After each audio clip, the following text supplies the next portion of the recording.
Hello, my name is Dr. Mikityansky and I'm a gastroenterologist here at Triborough GI in Brooklyn, New York. Today I'd like to talk to you about a very important topic, and as it relates, it's for peptic ulcer disease.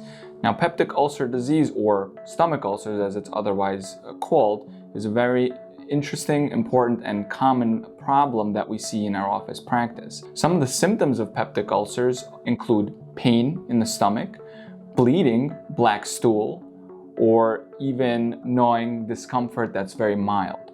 What are the causes of peptic ulcers and how can we prevent peptic ulcers? These are important questions that we should be asking. Now, some of the major causes of ulcers are bacteria that could be in the stomach.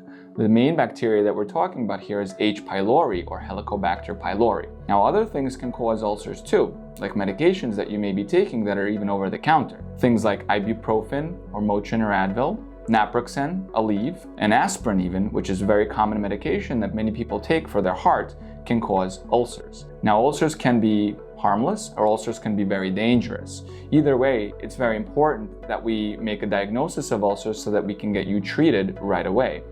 Now, what are some of the complications of ulcers that you may experience? As I mentioned before, bleeding. So if you ever experience black stool or tarry diarrhea like stool, this is a very important thing to mention to your gastroenterologist. Ulcers can actually even erode a hole in your stomach or small intestine, as we call a perforation, and that can be a life-threatening condition. What do we do about peptic ulcers? So ulcers should be treated promptly, diagnosed promptly by your gastroenterology specialist so that we prevent you from having any of these complications.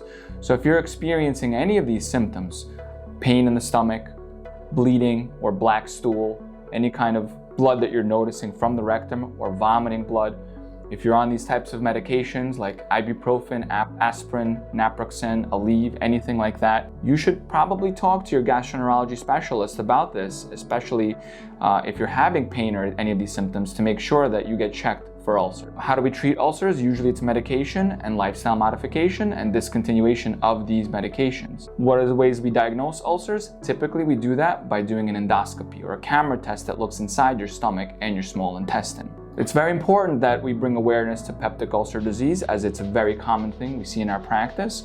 We would love for you to reach out to us and make an appointment if you think you're experiencing any signs or symptoms of an ulcer. So if you find value in this video and you'd like to leave a comment below so we can share it with your friends and family, and you can share it with your friends and family, please do so. And if you want to schedule an appointment with any one of our gastroenterology specialists, myself or any of my colleagues at Triborough GI, please don't hesitate to do so, and we're going to get you checked out right away.